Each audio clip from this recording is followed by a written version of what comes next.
like a sign from the gods of commerce. Chapter 3: The Golden Age. For a brief, shimmering moment in the mid-90s, the Trotters had been kings. The novel of their lives had transitioned from a gritty social drama to a glossy jet-set thriller. Anyway, Dell continued, his eyes glazing over with the memory of pure, unadulterated wealth. At first, we didn't know what to do with it. We thought about donating it to the British Museum as a national treasure. We really did. We felt a sense of duty to the crown. We thought about it for exactly 3 seconds, Rodney corrected. And then we decided to flog it. Dell grinned. 6.5 million quid, Justin. Can you imagine that? 6.5 million of the Queen's finest nuggets. We divvied the dosh up, making sure our Uncle Albert got a nice little drink, bless his old seafaring soul, and we thought of others. We donated to charity. Enormously, of course. We bought a round of drinks for the whole Mag's Head, Rodney whispered. That was our charity work. It felt like a charity, Dell insisted. Have you seen the state of Trigger? He needs all the help he can get. So, eventually, we had to start thinking about our future. We sought out a city stockbroker, a man with a tie thinner than a strand of spaghetti and a brain like a calculator. He advised us to invest in a new and vibrant venture, a Central American market. Dell stood up, pacing the small office. It was attracting massive funds from all over the world. We were making more money than the Royal Mint. We weren't just flat, Justin. We were ascendant. Chapter 4: The Fall of the Empire. The flashback in Dell's mind was vivid. He remembered the heat of the Caribbean, the smell of expensive sun cream, and the feeling of a platinum credit card in his pocket, a card that felt like it had the power to stop the rotation of the earth if he swiped it hard enough. He remembered Raquel, his significant other, looking like a movie star in a wide-brimmed hat. He remembered young Damien, the fruit of his loins, playing on the deck of a yacht. He remembered Rodney and Cassandra, looking like they finally belonged in a world where the wine didn't come from a box. And then the music changed. It wasn't a sudden explosion. It was the sound of a phone not ringing. It was the sight of a computer screen flickering with red numbers that shouldn't have been there. She's into superstitions. The radio had been playing in the hotel lobby. Livin' La Vida Loca. It turned out, Dell said, his voice dropping an octave, that negotiations between the Central American countries had collapsed, wiped out. The market didn't just crash. It evaporated. It was like someone had pulled the plug on the ocean.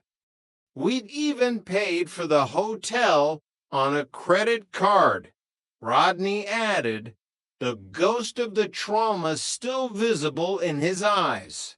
A credit card which was withdrawn while we were still at the breakfast buffet. I was halfway through a bowl of exotic fruit, and suddenly I was an international pauper. Dell nodded solemnly. But Derek Trotter is, if nothing else, a creative businessman. I came up with a solution. We had to leave. Fast. We ran, Rodney said. We literally ran for the airport while the concierge was still looking for the bill. Chapter 5. The Financial Wilderness. The return to the UK was not met with a ticker-tape parade. The news of the Trotter collapse had traveled faster than a Peckham rumor. How long did it take for the news to hit the UK?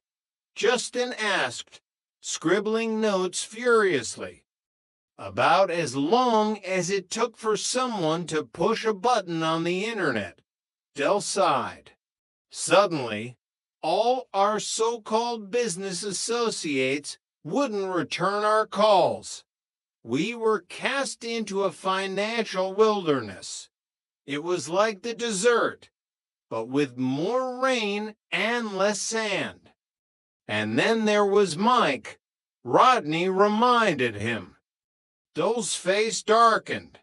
Mike Fisher, the landlord of the Nag's Head, a man who had seen the Trotters as his ticket out of the pub trade.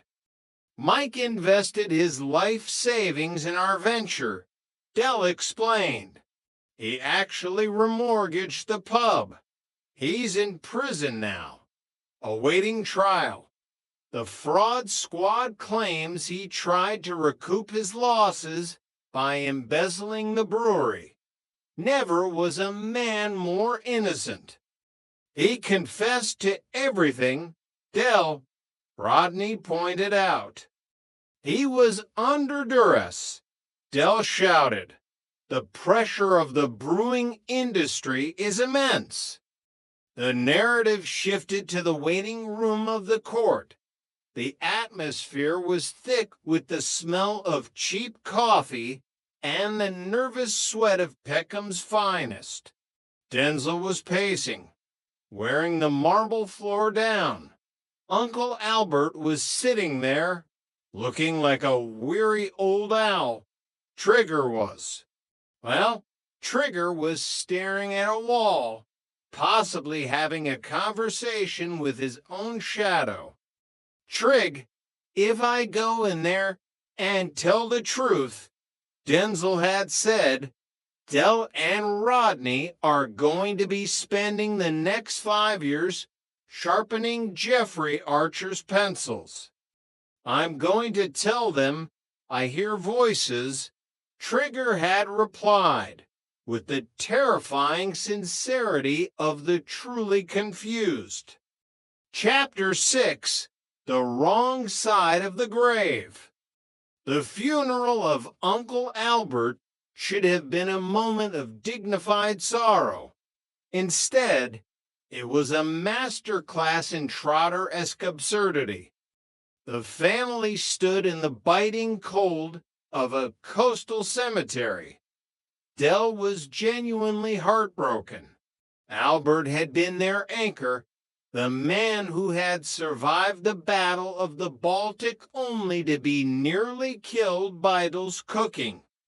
I feel bad, Del whispered to Rodney as they stood by the grave, leaving him here on his own while we were off globe-trotting. We should have taken him to Barbados. He didn't have a passport, Del, Rodney reminded him. He thought the Germans were still looking for him. They stood amongst a group of strangers. A woman named Marion was crying. A man named Roland was complaining about Albert's wartime sagas. God, he did go on, didn't he? Roland sneered. Never bloody stopped. The John Wayne of the East End. Dole's blood began to simmer. It reached boiling point. He stepped forward, his eyes blazing. You've got to remember that a lot of blokes lost their lives for our liberty, just so that 50 years later, prats like you would have the freedom to knock them. You want to go outside and have a chat.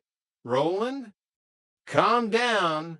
Del, Rodney pleaded.